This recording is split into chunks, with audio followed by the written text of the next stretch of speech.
Hello guys, আসসালামু আলাইকুম। আবারও একটা নতুন ভিডিও নিয়ে চলে আসলাম আপনাদের মাঝে। একটা মেলাতে ঘুরতে গিয়েছিলাম, সোনারগাঁয়ে তখন মেলা চলছিল। তো বাচ্চাদেরকে নিয়ে গেলাম ওইখানে ঘোরার জন্য। বাচ্চাদের বাবা দেশে আসার পরে বাচ্চাদেরকে নিয়ে ঘোরাফেরা করা নিয়েই অনেক ব্যস্ত ছিল, কারণ হচ্ছে অনেক দিন পরে সে তার বাচ্চাদেরকে কাছে পেয়েছে। এটাই হচ্ছে তার সবচেয়ে বড় পাওয়া।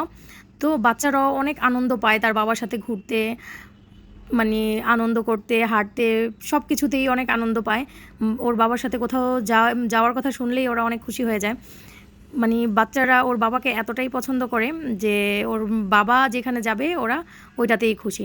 তারপর আমার বড় মেয়েকে বললাম আমাদেরকে একটু ভিডিও করে দাও, পরে দিচ্ছিল ভিডিও করে। সোনারগাঁয়ের পরিবেশটা আমার অনেক ভালো লাগে, মানে মনোমুগ্ধকর একটা পরিবেশ। এই জায়গাটাতে আমি অনেকবার যাই, হয়তো বা মানে অনেকের কাছে এই জায়গাটা ভালো নাই লাগতে পারে, বাট আমার কাছে ভালো লাগে। আমি বছরে 2-1 বার এই জায়গাটাতে যাই। তারপর আমার হাজব্যান্ড বলল কি, দাও আমাকে একটু ভিডিও করে দাও। পরে দিচ্ছিলাম ওকে ভিডিও করে।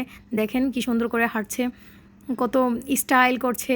আহ ও ভিডিও করার সময় অনেক স্টাইল করে। তারপর আমার মেয়েকে আবার বললাম যে দাও আমাদের ভিডিও করে দাও, কারণ এগুলি না স্মৃতি হিসেবে থেকে যায়। যখন ও আবার দেশে থাকবে না তখন এগুলি দেখবো আমরা, ওকে যখন মিস করব দেখবো, মানে ভালো লাগবে, স্মৃতি হিসেবে থাকবে। এটার জন্যই ভিডিও করা। কী আর করবো বলেন, আমরা তো মোবাইলে ভিডিও করে রেখে রেখেই দেখতে হবে, যেহেতু প্রবাসীর বউ হয়েছি, কিছু করার নাই তো আর। তারপর হচ্ছে মানে ওইখানে যাওয়ার পর আমাদের অনেক ভালো লেগেছে, এটাই হচ্ছে মেন কথা। তো আমরা হাঁটতেছি, বাচ্চারা ভিডিও করতেছে। আমি জানি না কীভাবে আপনাদেরকে ব্লগে বা ভিডিওতে কথা শেয়ার করব, নতুন তো আমি, তাই অনেক কিছুই বুঝি না, বুঝে বলতে পারি না, হয়তো বা সবার মতো আপনাদের কাছে উপস্থাপন করতে পারি না। তারপর দেখেন ওই যে একটা পলিথিন, এইখানে না কোনো কিছু কিনলে পলিথিনের ভিতরে দেয়। পরে আমার মেয়েকে বলতেছি তুমি পলিথিনটা নাও, পলিথিন সহকারে ভিডিও করে ফেললা, তাড়াতাড়ি নাও। পরে নিয়ে গেছে। তারপর দেখেন একটু রোমান্টিকভাবে ভিডিও করা হলো, মানে ওর সাথে এভাবে ভিডিও করতে আমার অনেক ভালো লাগে, কারণ এইগুলি তো স্মৃতি হিসেবে থেকে যায় না। কি আর করার বলেন, প্রবাসীর বউ বলে কথা, ভিডিও করে রাখি, স্মৃতি হিসেবে থাকবে, এগুলি দেখবো আর আনন্দ পাবো, এটাই না।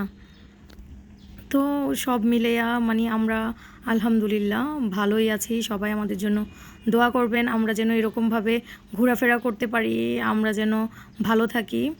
আমাদের জন্য সবাই মন থেকে দোয়া করবেন, যেন আমরা সারা জীবন এভাবেই দুজন দুজনের পাশে থাকতে পারি। আর তাড়াতাড়ি